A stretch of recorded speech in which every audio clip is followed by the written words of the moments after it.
राम हृदय को भाए, ऐसा क्या अर्थ है? तो सबसे पहले मैं ये बताऊं कि गीता में मधुसूदन, हरिसूदन, वासुदेव, यादव, केशव, गोविंद, अच्युत और कृष्ण आदि नाम भगवान श्री कृष्ण के आए हैं। वैसे 108 नाम भी हैं, 1008 नाम भी हैं जो गीता से अलग हैं, लेकिन कृष्ण का एक सीधा अर्थ तो काला होता ही है, लेकिन एक अर्थ ये भी है, कर्षति आत्मवत करोति। कर्षति आत्मवत करोति आनंदत्वेन परिणाम यति इति मने भक्तानाम। जो अपने भक्तों के मन को खींचकर अपने आनंद रस में ढाल ले, उस रूप में, उस परिणाम में ले आए, ऐसे स्वरूप को कृष्ण कहते हैं। और ये भी ध्यान रखें कि जब भगवान श्री कृष्ण को अच्युत शब्द से संबोधित किया गया तो उसका अर्थ होता है जो अटल है, स्थिर है, अड़ोल, अकंप और जो न गिरने वाला। तो सीधा मतलब ये है कि ये अलग अलग नाम से संबोधित करने का भाव यही कि जिस रूप में हम श्री कृष्ण को देख रहे हैं या हम उनसे उस तरह की कृपा पाना चाहते हैं। जैसे ये कहा कि हे अच्युत, मतलब आप तो अटल हैं, अकंप हैं, अड़ोल हैं, लेकिन मैं ही कंपित हो रहा हूं, तो मुझे शक्ति दो, समझाओ कि मैं कैसे अड़ोल रहूं, स्थिर रहूं, अपने धैर्य को कैसे बनाकर रखूं। कृष्ण भगवान के नामों में एक नाम जनार्दन भी है, जिसका अर्थ होता है जन जन को स्वतंत्रता देने वाला। मतलब जो हमें मुक्त करे, दुखों से छुड़ाए, दबाव से हमें ऊपर उठाए। गोविंद नाम जो है वो अंतर्यामी या ज्ञान देने वाले स्वरूप को कहते हैं, क्योंकि एक अर्थ कहा जाता है कि जो इंद्रियों का स्वामी है। तो बहुत सारे नाम हैं। वासुदेव कहा जाता है तो वसुदेव के पुत्र हैं। तो इस तरह से बहुत सारे भगवान श्री कृष्ण के नाम हैं। उनमें से एक नाम अनंत भी है। अनंत जिसका आदि अंत नहीं है। और हम ये भी कह सकते हैं जो अप्रतिबंध स्वभाव वाले हैं, जिनके स्वभाव को या प्रभाव को कभी समाप्त नहीं किया जा सकता, अतुल प्रभाव वाले, जगन निवास, जगत के स्वामी। जो एक नाम मैं पसंद करता हूँ गीता में, वो है योगेश्वर। अब अगर देखा जाए तो शब्द तो होना चाहिए था योगीश्वर, लेकिन यहाँ है योगेश्वर।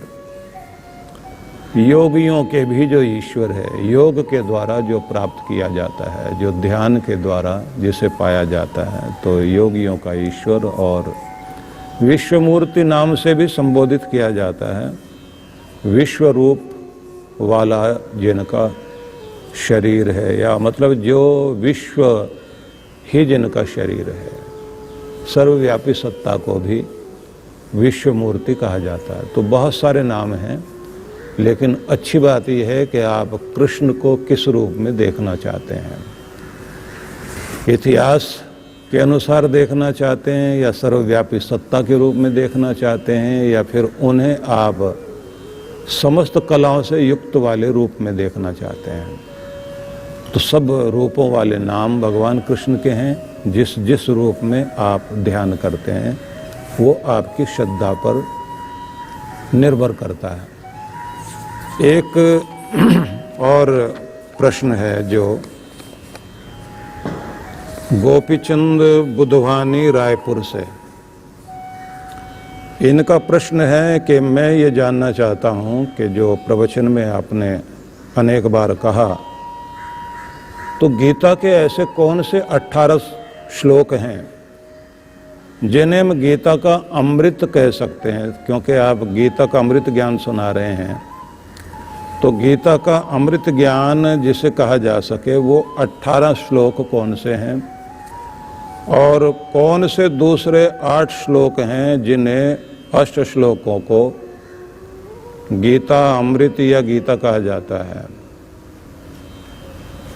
तो इनको मैं ये बताना चाहूँगा, जो स्थित प्रज्ञ के लक्षण जहाँ से शुरू होते हैं, मतलब दूसरे अध्याय का 54वां 54 दूसरे अध्याय का 54वां श्लोक जहाँ से स्थित प्रज्ञस्य का भाषा ये शुरू होता है, और जहाँ जाकर ऐसा ब्राह्मी स्थिति तक, ये पूरे मिलाकर के 18 श्लोक हैं। इन 18 में 18 अध्यायों का, वैसे तो सार 18वें अध्याय में ही है, लेकिन गीता का ये अद्भुत संदेश 18 श्लोकों को या 18 अध्यायों को हम 18 श्लोकों में देख सकते हैं। और जो ये पूछा गया है कि भगवान श्री कृष्ण के वे 8 अमृत श्लोक कौन से हैं जिनको अमृताष्टकम कहा जाता है, तो 12वें अध्याय का 12वें का 13वां अद्वेष्टा सर्वभूतानाम, यहाँ से शुरू करें आप, और जो आप 20 श्लोक तक, 12वें के 20 श्लोक तक आप जब आ जाएंगे तो वहाँ ये तो धर्मामृतम इदम, ये जो अमृत शब्द का प्रयोग जहाँ किया गया है, ये तो धर्मामृत, ये 20वां श्लोक जो है, इन सब को आप मिलाकर देखें तो ये 8 हो गए। इसमें एक शब्द का प्रयोग बार बार, जैसे आप देखेंगे, संतुष्ट सततम योगी यत्तात्मा दृढ़ निश्चय मयि अर्पित मनो बुद्धिर यो मद भक्त। अब यहाँ देखिए, स में प्रिय, वह मेरा प्यारा, जिसे मैं बहुत बहुत प्यार करता हूँ, मतलब जिन्हें मैं याद करता हूँ। वे लोग जो भगवान को याद करते हैं, भगवान को प्यार करते हैं, या वे लोग जिन्हें भगवान प्यार करें। तो जिन्हें भगवान प्यार करें, ऐसे स में प्रिय, ऐसा कोई मेरा प्यारा। तो ये 8 श्लोक जो हैं, इनको अमृताष्टकम कहा जाता है। ये 8 अमृत हैं। तो इस रूप में अगर आप इनको देखें तो बहुत अच्छा होगा। उसके बाद मैं 18 साल का हूँ और मोबाइल का प्रयोग बहुत अधिक करता हूँ, तो इस प्रश्न को हम बाद में ले लेंगे। उससे पहले बहुत सारे और प्रश्न हैं, क्योंकि बहुत मुझे इस बात की खुशी है कि आप लोग, बहुत सारे लोग सुनते तो हैं ही हैं, लेकिन सभी वर्ग के लोग और पूरे देश से, अलग अलग स्थानों से जो प्रश्न आए हैं, उससे ये पता लग रहा है कि आप लोगों के अंदर बहुत प्यार है, सुनने की चाह भी है। तो अब लिखा है कि सच्चा मित्र कौन है? ये सज्जन हैं धर्म मित्र लखनऊ। तो आपका तो नाम ही बता रहा है कि सच्चा मित्र तो धर्म ही है, और विद्या मित्र है। मुझे लगता है आपने पूछा भी इसीलिए है क्योंकि आपका नाम ऐसा है और आपको ज़्यादातर लोग इसी रूप में देखते होंगे। कहा जाता है कि व्यक्ति का परम मित्र उसका पुण्य, उसका किया हुआ धर्म, वो सबसे बड़ा मित्र है, क्योंकि वही है जो व्यक्ति के साथ उस लोक तक भी जाता है। और धर्म ही है, पुण्य ही है जो आपका रक्षक बनकर, रक्षा कवच बनकर आपके साथ में रहता है। और यह धर्म या पुण्य ही है जो आपका सौभाग्य बनकर, पिछला किया हुआ आज सौभाग्य बनकर आपके साथ में आज आपको सुखी कर रहा है। मैत्रेयी गुप्त की कुछ पंक्तियां मेरी डायरी में हैं कि तप्त हृदय को सरस स्नेह से जो सहला दे मित्र वही है। वैसे देखा जाए तो मित्र शब्द का जो मूल रूप है, मतलब इसकी जो मूल रूट है, मूल धातु है, वो है इमिदा स्नेहने, जिसका भाव ये है कि जिसके द्वारा हमें स्नेह मिलता है और जो हमारे स्नेह का पात्र बनता है, जिससे हमारा हृदय जुड़ जाए, क्योंकि ये स्नेह, ये प्रेम हृदय से ही उपजता है और हृदय ही इसका भोजन करता है। मतलब जिससे हमें बहुत प्रेम मिलता है तो हम लोग कहते हैं ना कि दिल को भाता है ये, तो इसलिए उसे मित्र कहते हैं। तो तप्त हृदय को सरस स्नेह से जो सहला दे मित्र वही है, रूखे मन को सराबोर कर जो नहला दे मित्र वही है, प्रिय वियोग संतप्त चित्त को जो बहला दे मित्र वही है, अश्रु बूंद की एक झलक से जो दहला दे मित्र वही है, जिसकी आंख से बहा हुआ एक आंसू भी आपको बर्दाश्त न हो पाए तो वही आपका मित्र है। इसलिए एक शब्द दिया जाता है सहृदय, हमारे हृदय जैसा जिसका हृदय है, दिलों की बात जो जानता है। तो सबसे बड़ा मित्र भगवान है, उससे बड़ा कोई मित्र नहीं है। वेदों में जो एक शब्द है, अश्मन्वती रियते समरमध्वम प्रतरता सखाया, ये संसार जो है एक पथरीली नदी है। संसार पथरीली नदी है जो पहाड़ों के बीच से होकर बहती है, और इस नदी को पार करने के लिए प्रतरता सखाय, मित्र पार हो, मित्र का सहारा लेकर। तो इस नदी से पार जाना है तो मित्र का ही सहारा लेना पड़ेगा। अत्रा जहीमो अशिवान, लेकिन जो भी अकल्याणकारी भार है, बोझ है, उसको छोड़ और इस संसार की नदी को पार कर, क्योंकि तू पार जाने के लिए ही आया है, क्योंकि उस पार ही तुम्हारा आनंद है। जहाँ उस पार तुम्हारा आनंद है, उस पार जाने के लिए तुम्हें अपने मित्र का सहारा लेना होगा। और सच्चा मित्र जीवन में मिल जाए तो कहीं गुरु मित्र है, कहीं विद्या मित्र है, कहीं भक्ति आपका मित्र है, तो उसका सहारा लेकर के पार करें। तो वहाँ एक शब्द है अश्मन्वती रीयते समरमध्वम, कि ये संसार पथरीली नदी है। तो अधिकांश रूप से पथरीली नदी वही होती है जो पहाड़ी नदी होती है, और उसमें पानी का वेग बहुत तेज होता है। तो रीयते शब्द का ही प्रयोग करते हुए बताया गया है कि तेज आवाज करती हुई बह रही है, वेग से बह रही है नदी। तो इसका मतलब होता है कि जिस नदी में आप पांव रखते ही फिसल सकते हैं और बहाव के साथ बह सकते हैं, तो संसार है फिसलने वाली जगह और संसार है बह जाने वाली जगह। तो आप अपने मित्र का सहारा लेकर इसे पार कीजिए। तो इसका मतलब ये हुआ कि पहाड़ी नदी को पार करने के लिए लोग ज़्यादातर, जो बर्फीली नदी होती है, बर्फ़ पिघल कर आता है ना वहाँ से, तो सुबह सुबह ही पार करने के लिए जाते हैं।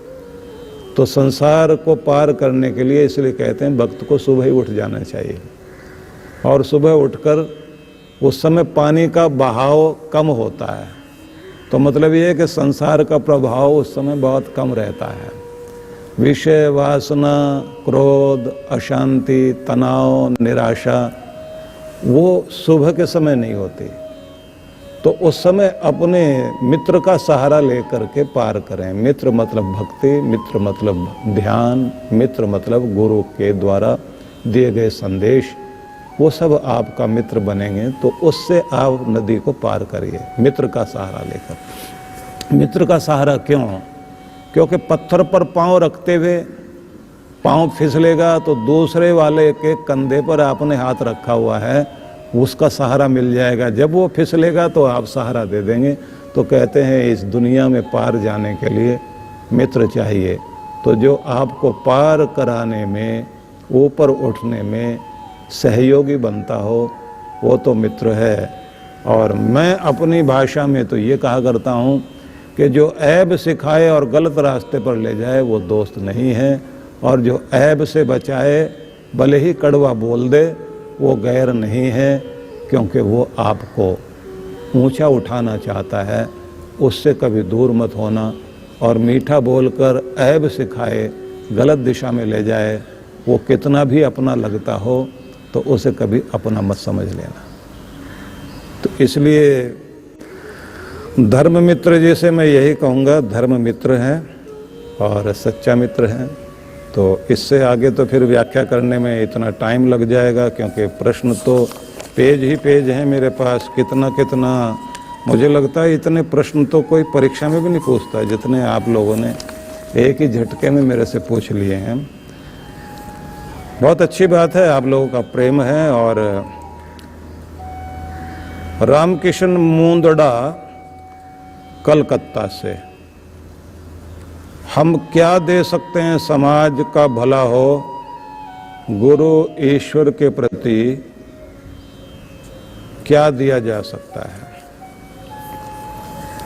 तो निवेदन यही है, दादू दिया है भला दिया करो दो हाथ, दिया घर में चांदना और दिया चाले साथ। दादू दयाल ने ये पंक्तियां लिखी हैं कि दादू दिया करो मतलब देने की आदत डालो।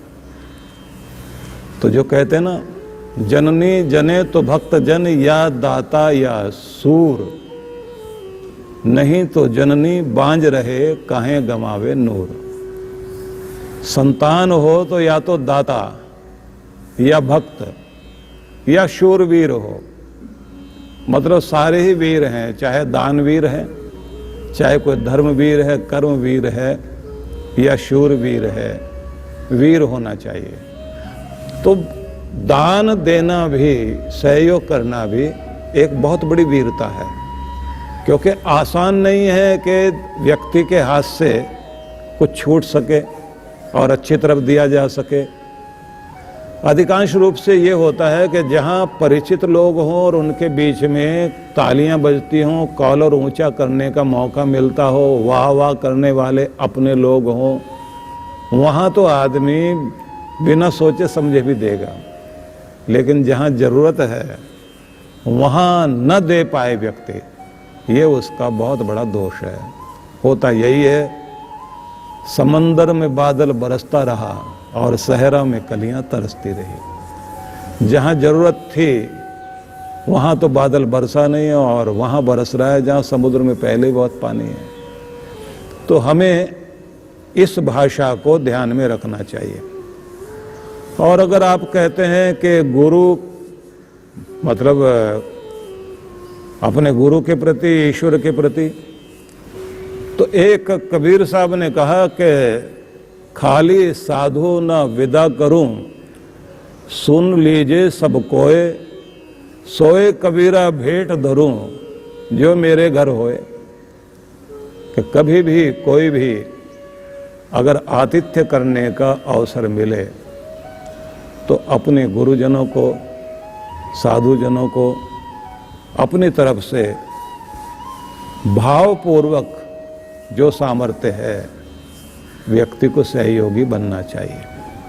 और इसलिए ये कहा जाता है कि तिरुवल्लुवर की पंक्तियां हैं कि तुम्हारे दर पर आया भीख का कटोरा लेकर, अगर कोई याचक भी आया हो तो उसे बिना दिए लौटाना नहीं, क्योंकि मांगने नहीं आया, चेताने आया है। ऐसा संस्कृत में भी श्लोक है, जिसका मतलब ही यही है कि वो मांगने नहीं आया, चेताने आया है, सावधान करने आया है कि कभी किसी जन्म में होते हुए हमने नहीं दिया था जरूरतमंद को, तो आज हमारे हाथ में कटोरा है, कहीं ऐसा ना हो कि कटोरा बदल जाए, मेरे हाथ का कटोरा कहीं तेरे हाथ में ना आ जाए, क्योंकि वक्त परीक्षा सबकी लेता है। सामर्थ्य हो, सहयोगी बनना चाहिए।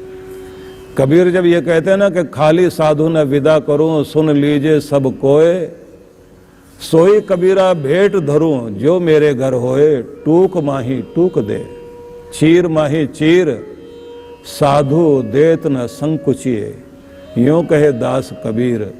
और उन्होंने तो यहाँ तो कह दिया, कंचन दिया कर्ण ने, द्रौपदी दिया चीर, जो दिया सो पाया, ऐसा कहे कबीर।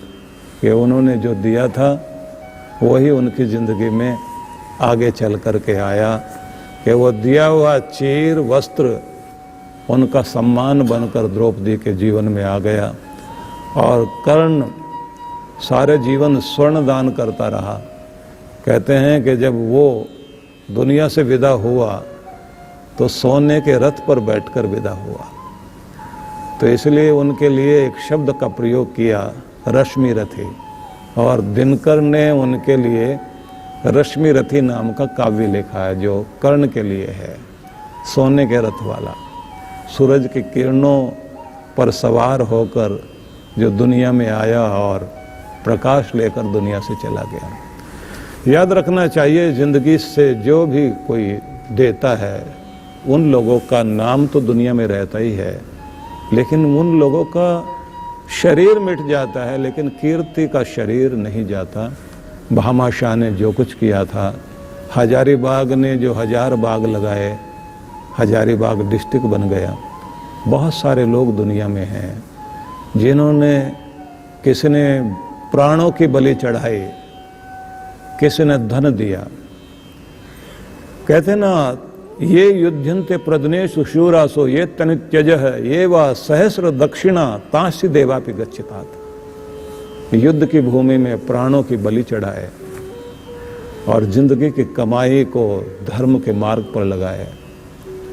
कहते हैं ये लोग, जो प्राणों की बलि चढ़ा गया उसकी गति किसी योगी से कम नहीं होती। वीर गति दुनिया में सबसे बड़ी गति होती है।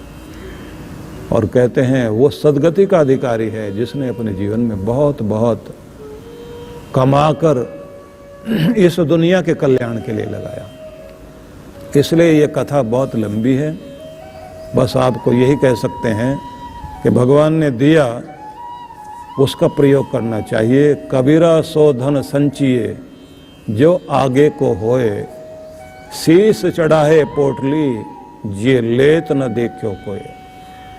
सिर पर पोटली रखकर कोई दुनिया से धन ले जाता हुआ नहीं दिखाई दिया। वैसा धन इकट्ठा करिए जो आगे भी जाए, करेंसी को कन्वर्ट कर लीजिए। परलोक की करेंसी पुण्य है। आप विदेश में जाते हैं तो यहाँ की करेंसी वहाँ यूज नहीं होती, लेकिन कन्वर्ट करना होता है। तो अपने धन को कन्वर्ट करिए पुण्य में, जिससे वो उस लोक में काम आए, क्योंकि वहाँ यहाँ वाला पैसा वहाँ नहीं चलता। यहाँ वाली चीज़ें यहीं रखवा ली जाती है। कस्टम वाले पहले चेक कर लेते हैं, और वो कस्टम वाला कह लीजिए या कष्ट पहुँचाने वाला कह लीजिए, तो वो सभी जो चेक करते हैं आपको, वो कह देंगे, यम है ना जो कमाल के इंचार्ज हैं, आखिरी तलाशी तो वही लेते हैं ना। आदमी के हाथ खाली फैलवा दिए हाथ मरते समय, और घर के लोग तो अंगूठियों से लेकर के कड़े घड़ी सारी सब चीज़ें निकालेंगे और तलाशी ले लेते हैं। जेब में कुछ ना हो, चाबी वाबी भी संभाल लेते हैं। बस एक बिना सिला कपड़ा दिया जाता है कि जिसमें कोई पॉकेट नहीं है, नहीं तो कुछ आदमी हीरे वीरे कहीं पॉकेट में डाल के ना निकल जाए। हालांकि वहाँ जा नहीं सकता, क्योंकि सब चीज़ें चिता के साथ यहीं जल जाती हैं। वहाँ अगर कन्वर्ट कर लिया पुण्यों में आपने, वही साथ जाएगा। इसलिए जिनका हृदय करुणा से भरा हुआ है और जो दयालु भाव वाले लोग हैं, निश्चित ही उन पर भगवान भी दया करते हैं। इसलिए आप अगर भगवान को याद करते हैं तो दया करना सीखिए इस दुनिया में। और जिनको आप देखते हैं ना जो दया कर रहे हैं, तो दया शब्द को उलट के देखिए, याद शब्द बन जाएगा। उन्हीं को भगवान भी याद करते हैं कि मेरे प्यारे दुनिया में वही हैं जो इस दुनिया में दया करते हुए जी रहे हैं। तो मोंदोड़ा जी को भी बहुत बहुत आशीर्वाद। बहुत अच्छा प्रश्न उन्होंने मुझसे पूछा है।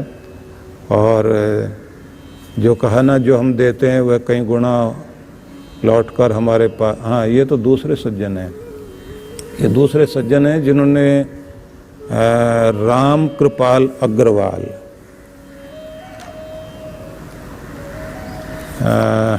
इन्होंने पूछा है कि जो हम देते हैं वह कई गुना लौटकर हमें मिलता है।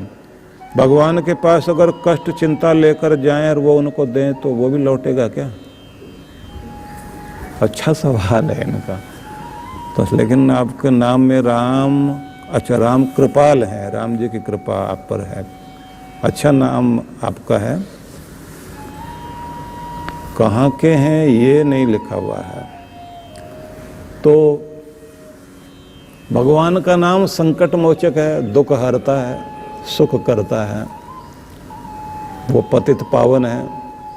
तो उसके पास जब आप अपना कष्ट भेंट करते हैं, चिंता देते हैं, तो चिंता आपके किसी काम के नहीं, भगवान के भी किसी काम की नहीं है। वो अपने पास रख लेते हैं और जो उनके पास खजाना है ना, वो आपको देते हैं। लेकिन प्रार्थना का अपना एक नियम है। जब आंसू भरे हुए हों और दर्द से हृदय संतप्त हो और दुनिया के आगे नहीं रो पा रहे हो, तब अपने आंसू भगवान के आगे प्रकट करना। अपनी चिंता और अपनी बेबसी की पर्ची लिख करके भगवान के चरणों में, मूर्ति के आगे रख दीजिए। सहायता मांगिए, विश्वास रखिए कि उसकी कृपा होगी। तो निश्चित रूप से कहीं ना कहीं किसी न किसी रूप में आपको रास्ता मिलेगा। लेकिन भगवान कराएगा आपके ही हाथ से। निर्णय भी आपने लेने होंगे, मदद करने वाले लोग आपको मिल जाएंगे। दया तो होती है, इसलिए प्रार्थना जरूर करिए। जब कभी ऐसी स्थिति हो, मन को शांत करके भगवान से अपना निवेदन करें। सभी लोग मदद वहीं से मांगते हैं, क्योंकि दुआओं के लिए हजारों हाथ आसमान की तरफ उठते हैं। लोग सोचते हैं ना ऊपर कोई है, और सबको किसी न किसी रूप में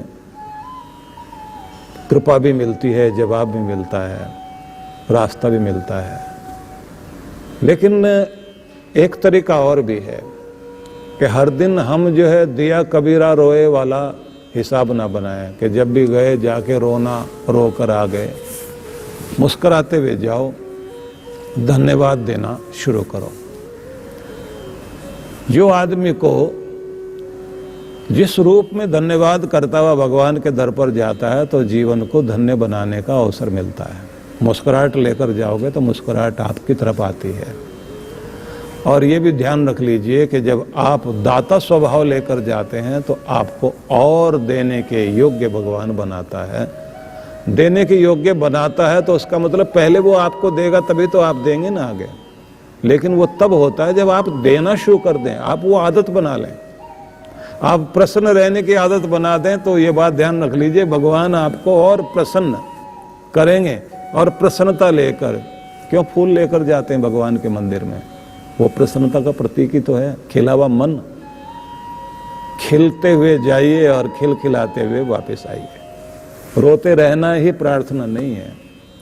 और डिमांड लिस्ट रखकर भगवान के आगे ये पूरा कर दीजिए, वो पूरा कर दीजिए, बाकी कल और बता दूंगा, ये भी पूरा कर देना। और बड़ा रजिस्टर है मेरे पास में, वो सारा एक ही बार में दे दूं या फिर बारी बारी देता हूं भगवान आपको। वो सब हमारी जो है मूर्खताएं हैं। माँ मुरादें पूरी कर दे, हलवा बांटूंगी, तभी हलवा बटेगा जब मुरादें पूरी होंगी। नहीं तो हलवा, सूजी वूजी सब रखी हुई है भगवान आपके लिए। जिस दिन आपने काम पूरा करना उसी दिन हलवा बनेगा अपने यहाँ। तो ये हमारा भोलापन कह लीजिए या फिर इसको मूर्खता हम कहें, इस मूढ़ता से हमें थोड़ा बाहर निकलना चाहिए। बहुत सारे प्रश्न हैं। जो एक सज्जन हैं, इन्होंने नाम नहीं लिखा, बस यहाँ लिखा हुआ YouTube से हम इतने आसानी से कैसे क्रोधित हो जाते हैं, अपने क्रोध पर कैसे नियंत्रण करें।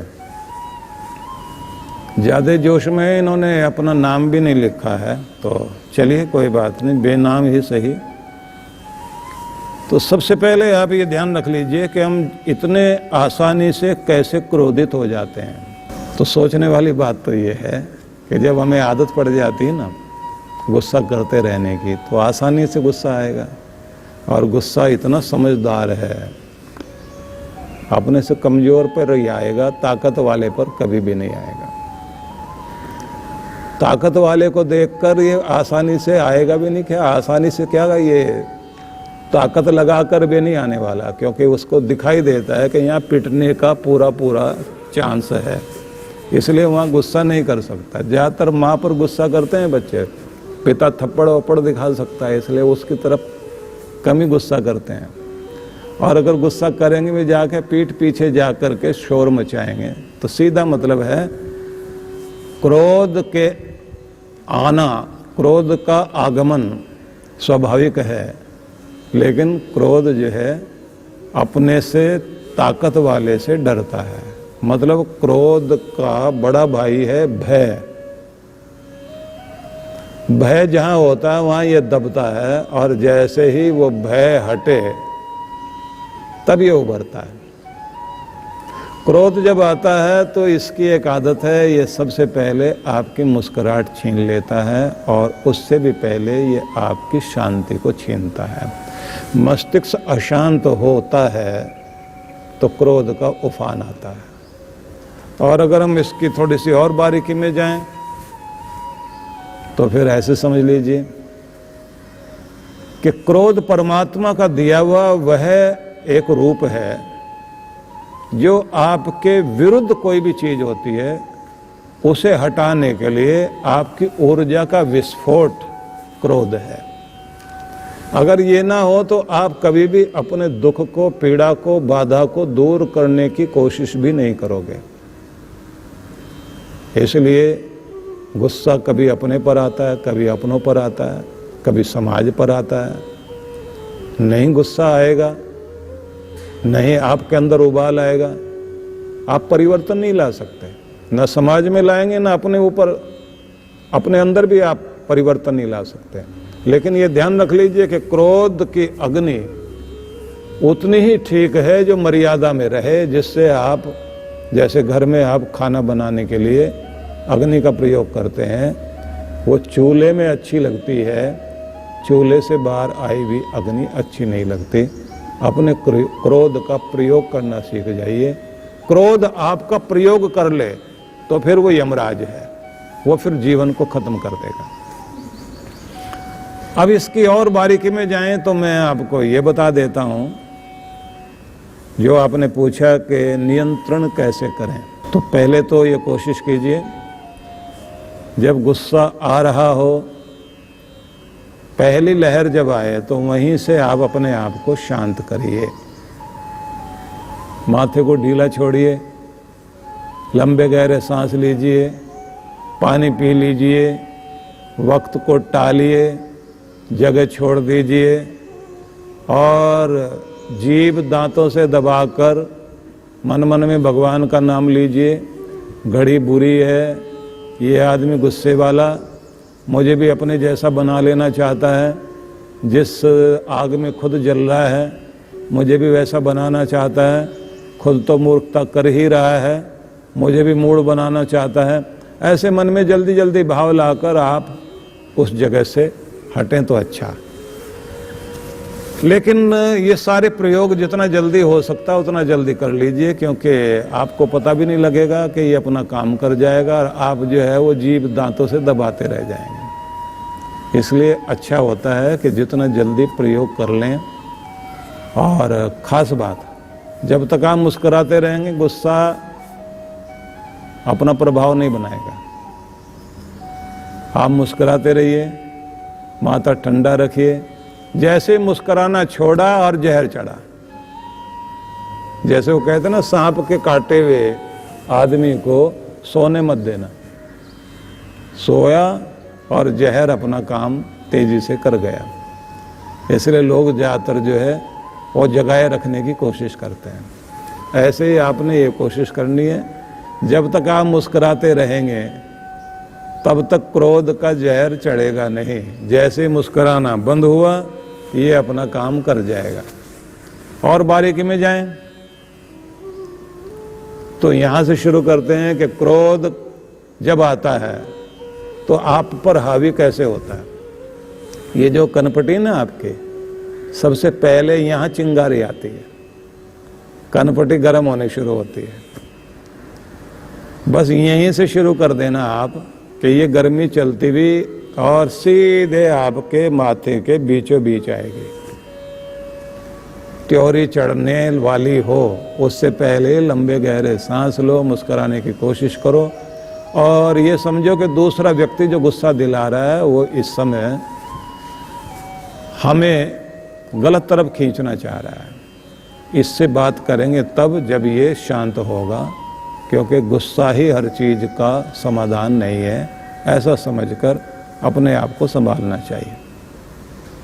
थोड़ा और आगे बढ़ें तो जब ये चिंगारी यहाँ से शुरू होती है और माथे पर आती है, त्योरियाँ चढ़ने लग जाती है, माथे पर बल पड़ने लग जाते हैं, तो वहीं तक कोशिश कीजिए। तीर छूटने से पहले अगर संभाल लिया तो बहुत अच्छी बात है, छूट गया तो फिर वो अपना काम करेगा ही। तो वहाँ से चलेगा, माथे पर आएगा। अब माथे से आते ही फिर ये आई ब्रो पर आता है, भौवें भौवें ऐसे फैल जाती है।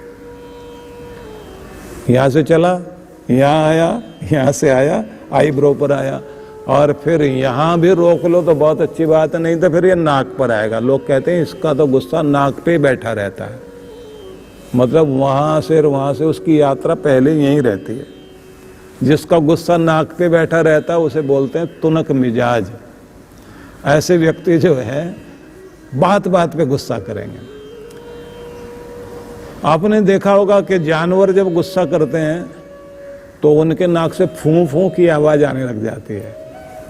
जिन लोगों को इंसान भी जानवर बनने लग जाता है तो उसके नथुने फूल जाते हैं, ऐसे गुस्सा यहाँ तक पहुँच गया, नाक तक। और जैसे नथुने फूल गए, यहाँ तक भी रोक सकते हैं तो बहुत अच्छी बात है, नहीं तो ये यात्रा करता जा रहा है। इसके बाद कहाँ जाता है, होठ पर। होठ फड़कते हैं फिर। आपने देखा होगा इसकी यात्रा बड़ी अद्भुत है।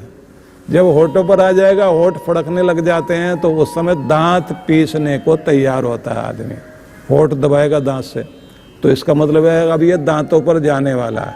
उसके बाद आपने देखा ना कि कैसे ये दांत पीसता है आदमी, दांत चबाता है। और फिर अगर यहाँ तक रह गया तो भी कोई बात नहीं, फिर ये जीभ पर आ जाता है, गाली शुरू।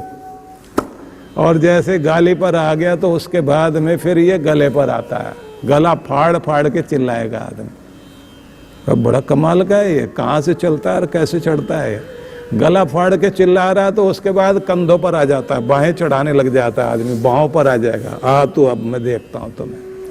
और उसके बाद में अगर ये दिल पर आ गया तो उसके बाद तो फिर आप सोचते ही हैं कितना असर करता है, कितना जहरीला हो जाता है। और अगर ये फिर पाँव तक आ गया तो लात घूसे। तो बड़ी लंबी यात्रा है इसकी, इसका अपना एक मनोविज्ञान है।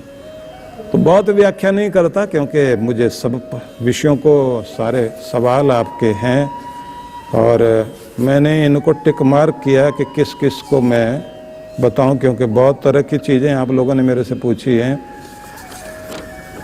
और कुछ इस तरह के भी सवाल हैं थोड़ा अलग तरह से, कि अनुष्ठान पूर्ण होने के बाद लक्ष्मी मुंबई 10% जाप का हवन करना जरूरी, अगर हाँ तो फिर अनुष्ठान पूर्ण होने के कितने दिन के भीतर ये करना जरूरी होता है। क्या 10% हवन किए बिना अनुष्ठान दूसरा शुरू नहीं किया जा सकता? बाद में दोनों ही अनुष्ठान का हवन एक साथ कर लिया जाए, कृपया मार्गदर्शन करें। तो सबसे पहली बात यह है कि जो आप लोग जाप करते हैं, उस जाप को नियम होता है ना, कि जैसे आप आसन पर बैठे जिस भी नियम से आप करते हैं, उस नियम में दिया भी सामने जला करके आप बैठ के पाठ करें। जाप जो कर रहे हैं आप, तो उसमें जाप के 3 प्रयोग जरूर करने चाहिए। मुंह से बोलकर जाप करना, उपांशु जाप करना और मानसिक जाप करना। ये सब जाप के साथ साथ दिया जलाकर सामने बैठ करके जाप करना चाहिए। उसमें आह्वान और बाद में जैसे विसर्जन करने की क्रिया होती है, और जैसे एक रूप होता है कि जिनका भी आप ध्यान कर रहे हैं, जिनके लिए जाप कर रहे हैं या जिनका कर रहे हैं, उनके स्वरूप को आप ज्योतिर्मय रूप में भी देखिए। उदाहरण के तौर पर शिव जी का जाप आप कर रहे हैं, तो शिव जी का नाम लेते लेते आप उन्हें किसी आकार में देखते हैं, तो उस आकार को आप ज्योतिर्मय रूप में देखिए, और उस ज्योति बिंदु को फिर अपने माथे पर आता हुआ अपने शरीर में उस प्रकाश को जाते हुए अनुभव कीजिए, और उस ज्योति को फैलते हुए भी देखें कि वही ज्योति में सारा संसार आ गया है। इस रूप में आप ध्यान करें, क्योंकि जप भी चाहिए, प्रार्थना भी चाहिए, ध्यान भी चाहिए। अंत में होता है आहुति देते हुए अपने मंत्रों से, और उसको फिर आप जो है चारों ओर, जैसे देव तर्पण होता है, देवताओं को आप प्रसन्न करते हैं, तो चारों ओर से वो कृपा भी आपकी तरफ आती है। किसी भी एक अनुष्ठान को जब आप करते हैं, तो उसको आप हवन के साथ पूरा करें। उसके बाद में एक नियम होता है दान पुण्य सत्कर्म करना। तो चाहे तो 3 कन्याओं को या ब्राह्मणों को, या कहीं आवश्यक जैसे गौ के लिए, जहाँ भी उचित आप समझते हैं, उस समय फिर कुछ दान करना होता है। उसी दान में जो है वस्त्र दान है, अन्न दान है, धन दान है, भूमि दान, स्वर्ण दान, इस तरह की चीज़ों को व्यक्ति किया करता है, तब उस अनुष्ठान का महत्व बनता है। तब ये भी पता लगता है कि कोई चीज़ आपने पूरी करी है। और अगर आप केवल मात्र ऐसे ही कुछ भी कर लिया, उसके बाद दूसरा जोड़ लिया, फिर तीसरा जोड़ लिया, और फिर आपने सोच लिया सबको उठाकर एक ही साथ आहुति दे देंगे, तो ये ऐसा कोई हिसाब किताब नहीं है कि इतनी संख्या में करने से फ़ायदा होगा। कुछ लोग जो है जाप इस तरह से करते हैं, राम राम 1, राम राम 2, राम राम 3, ऐसे करते करते वो संख्या बोलते जाते हैं, ढोल की बजती जाती, राम राम 1, राम राम 2, और वो ऐसे करते करते, ठीक है उस समय तक आपका ध्यान भगवान की तरफ है, लेकिन उसका तरीका तो यही है कि बोलते बोलते आप खुद में लीन हों, कण कण में बसे हुए राम में आपका ध्यान चला जाए, और अपने गहन मौन में जाते हुए उस जगह पहुंच जाइए जहां ये नाम आपको आराम देता है। वहां तक जब आप पहुंचते हैं, तब निश्चित रूप से आपको उस नाम का लाभ होता है।